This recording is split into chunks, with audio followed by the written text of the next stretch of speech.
Hi guys, this is Mrs. B. We are going to be taking some notes today, and because I cannot be with you, I am going to walk you through them. So a lot of the stuff that we'll be talking today are things that we have already talked about before, but I want to make sure to review them with you because our test is going to be on Friday over a lot of this material, so I want to make sure you know it. So the first thing is, what is sectionalism? And we all should know this. For these notes, anything that's in yellow are the things that you are going to be writing on your notes page. So you need to write down, it's a strong loyalty to a particular region of the country. When you see this map, we have it divided into the north, the south, and the west. Those are three of the major sections. When we talk about the Civil War, there were two sections that were really divided, the north and south. And they were divided about how to move west and what to do with the land once we move west, right? So a lot of the people in the north, the south, and the west had personal identification with a section of the U.S. instead of the whole nation. They were more loyal to either the north, the south, or the west rather than the nation as a whole. A lot of the reason why these three areas were separated because they're so different.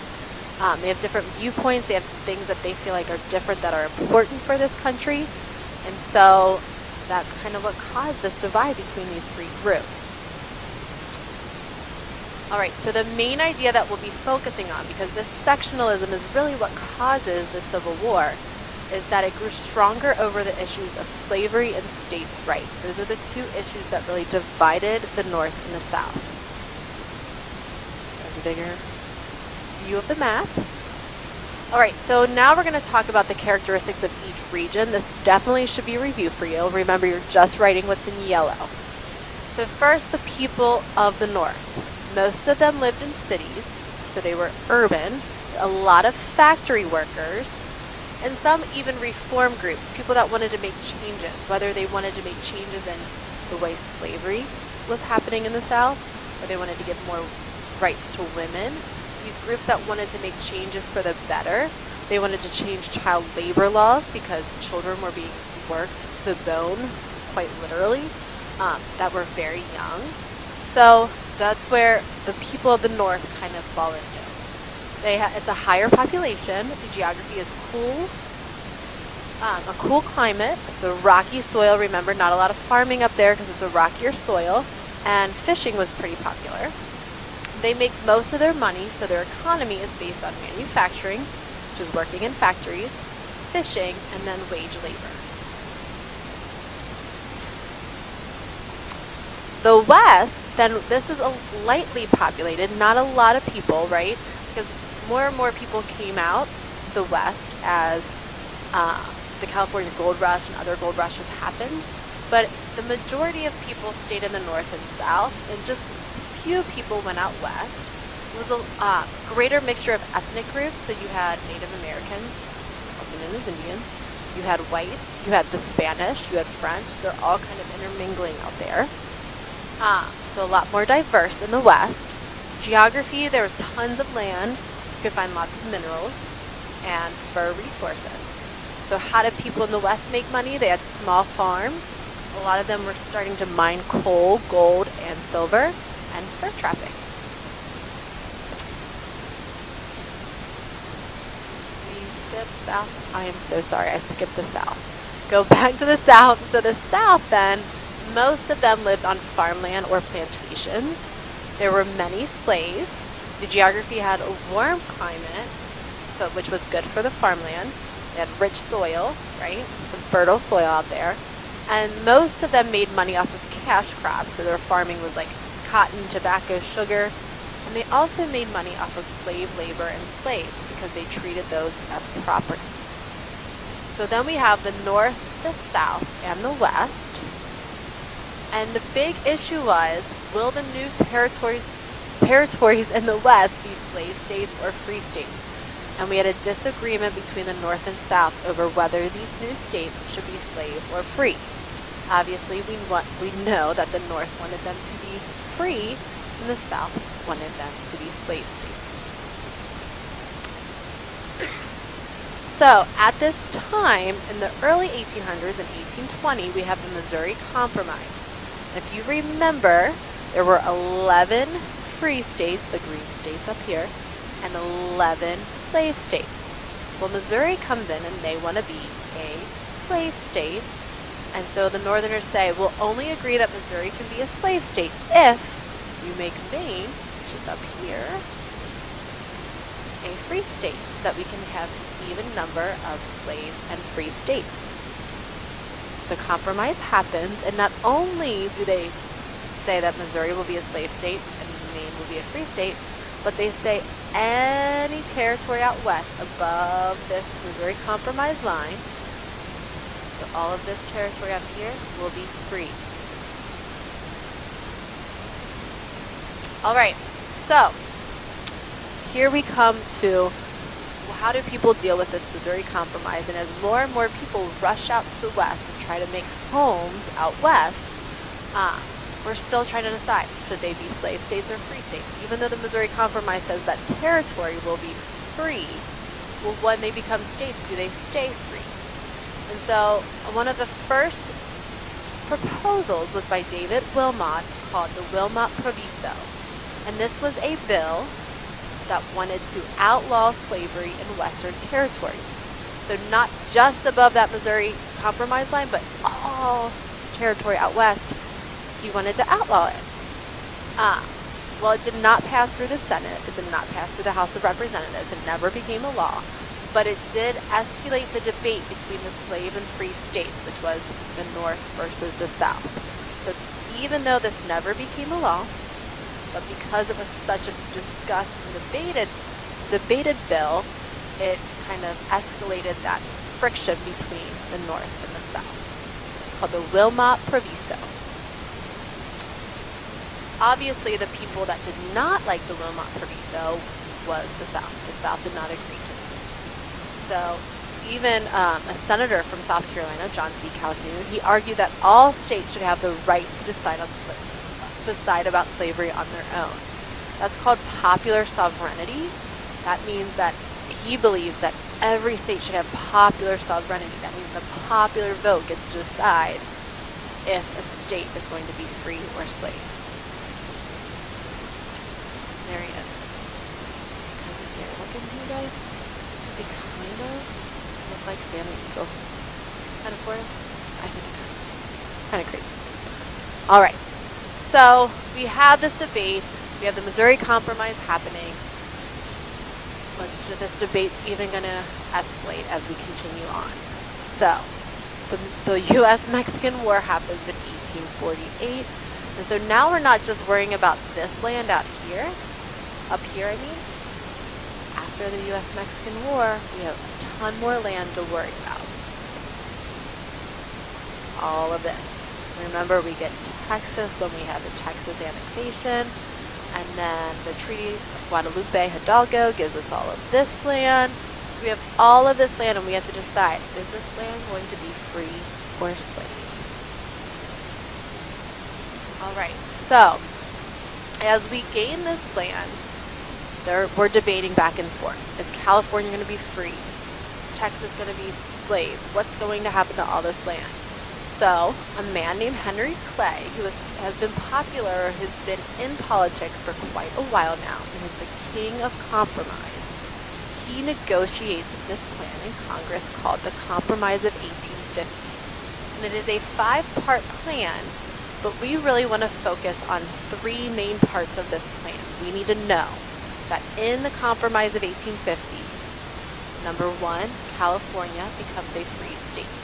It's free. The second part that we need to know in our class is that slave trade is outlawed in Washington, D.C. Now, people can still own slaves in Washington, D.C., but you cannot trade slaves or sell slaves in Washington, D.C. And then the third part of the Compromise of 1850, which is the part that makes the Northerners the most upset, is the Fugitive Slave Act. And we'll talk about that more. You guys know what it is. All right, so if you look at this map, the Compromise of 1850 now says California, free, Texas as slave. And then we have, when we count all these green areas, which are free states and territories, there are about 15 free states and 15 slave states. And then this purple area, they say that's open to slavery by popular sovereignty. So what John C. Calhoun came up with was that idea that they get to vote and decide for themselves if they're going to be state or slave or free. Sorry. Henry Clay, Compromise of 1850. All right, so the part of the Compromise of 1850 that really upset the Northerners was the Fugitive Slave Act. This said that all citizens, whether they lived in the North or the South, are required to report runaway slaves. Anyone caught helping a fugitive slave would be fined or imprisoned. And I think you'll remember that we said you could be imprisoned for up to 6 months and you could be fined up to $1,000, which was a pretty hefty chunk of change back then. It's basically why the Northerners hated this so much. It forced them to be a participant in slavery. In the past, slavery was something that happened in the South. It didn't really happen in the North, so they could kind of ignore that it was happening, or they could help runaway slaves and actually help them escape slavery. Well, now they're forced to actually participate in it because they could get in trouble for not turning in a runaway slave, and they don't like that. Another map. Check it out. Now, as we know, this yellow part is above the Missouri Compromise line. And this is supposed to be free. But this becomes a highly disputed area. And the Compromise of 1850 does not mention the Kansas Territory or the Nebraska Territory, which is what's in yellow right here. Kansas Territory, Nebraska. So what's going to happen with that? We know what this act is called. We've learned about it, but I just want to remind you. So in 1854 comes the Kansas-Nebraska Act. The Kansas-Nebraska Act basically takes away or repeals the Missouri Compromise. It goes against it. And it allowed the two territories of Kansas and Nebraska to decide whether or not to allow slavery in those territories. Like I said, this is called popular sovereignty, where they get to decide if they're going to have slaves or not. Well, this goes against the Missouri Compromise, which came out in 1820, and Northerners do not like it. They think that that land is supposed to be free. They had already made the decision. That was going to be free. And now they get to decide or bring slaves in. All right, so the stuff in yellow is going to help you answer the questions on your notes page. So it says, Stephen Douglas is a man that proposes this. We're going to hear about Stephen Douglas later because he ends up having some debates with Abraham Lincoln. Stephen Douglas is a white senator, and he says, let's allow these two new states, Kansas and Nebraska, to vote or have popular sovereignty to either become a free or slave state. Northerners are unhappy because it goes against the Missouri Compromise.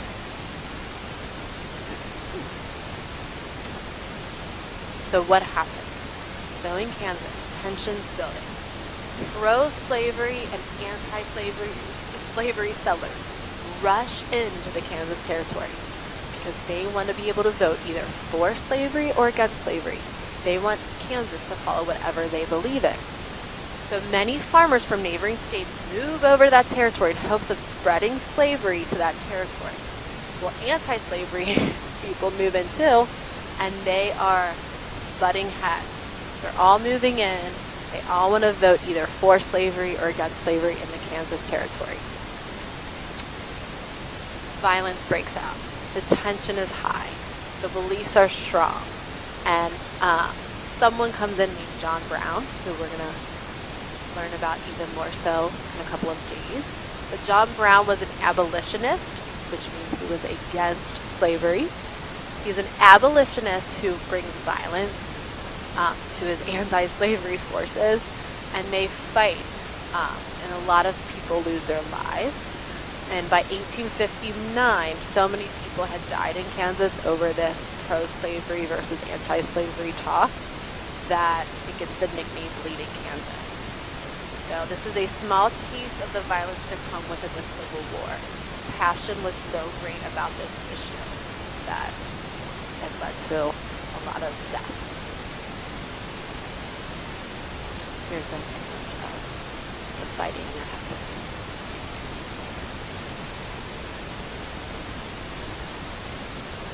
All right, so what if a slave moved to a free state with his owner? Would this make him free?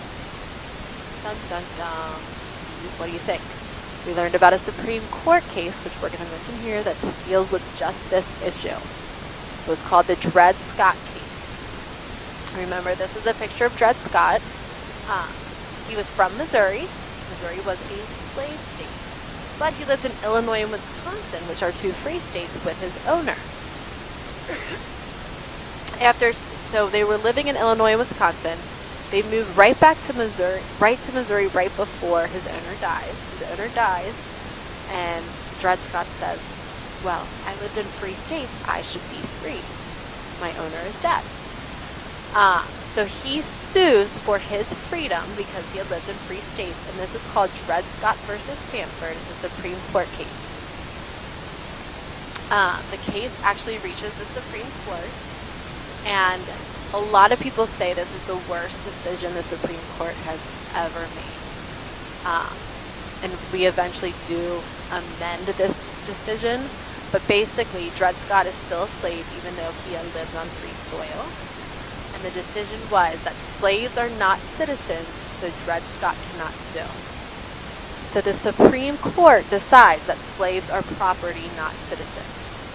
And they actually decide that all African Americans are not truly citizens of this country, which is a total 10 million steps backward from the anti-slave movements that were happening. It also says that Congress has no power to prohibit or basically to say no to slavery in any territory. That Congress has no power to get rid of slavery. That's the Dred Scott decision. Pretty horrible decision in our Supreme Court history, but it's one that was made. On a brighter note, the new owners of Dred Scott end up releasing Dred Scott and his family and giving him and his family freedom. So that's a positive part, but this decision was really negative for African Americans as a whole in our country. So, as all of these pro-slavery things are happening with the Fugitive Slave Act, the Kansas-Nebraska Act, the Dred Scott decision, all of these pro-slavery things are happening, we have a new political party forming. And in 1854, anti-slavery politicians formed what is now known as the Republican Party. They were formed to oppose the pro-slavery politics of the Whigs, which was the other parties, and the Democrats. The main goal of the Republican Party was to keep slavery out of Western territory. And one of the first Republicans was Abraham Lincoln. And we will learn more about Abraham Lincoln in the days to come because he kind of comes out of nowhere and becomes one of the first Republicans and eventually runs as senator and then eventually president, and really changes our country for the better in so many ways, aka he is my favorite president. All right, well, I hope you enjoyed your notes today. I'm sorry I'm not with you. Hopefully you got all the answers and you can push pause or rewind if you go back. Hopefully my voice was not too annoying, but I am so happy that you listened and that you took the notes that you need. And hopefully this will work as a great study tool for you when we get our study guide for our test on Friday. All right. Email me with any questions. Have a good one. Bye.